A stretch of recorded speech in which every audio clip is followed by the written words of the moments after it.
Hello everyone, if your Fortnite is stuttering on the new chapter 7 update, then you have come to the right place because in this video I'm going to show you how easy it is to stop Fortnite from stuttering on your computer easily.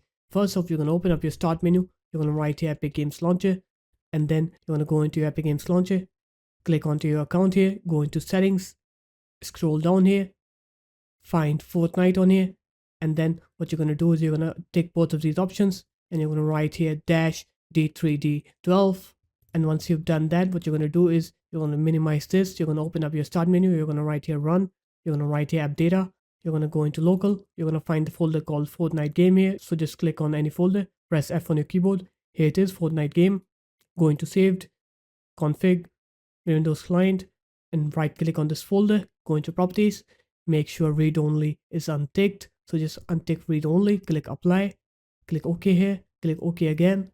And now you can open up Fortnite on your computer and change DirectX 11 to DirectX 12 and change it to performance mode. And then you should be able to play the game without any stutters. So there it is guys, that's how easy it was. If you guys found this video helpful, make sure to leave a like, comment and subscribe to the channel. And I'll see you in my next video.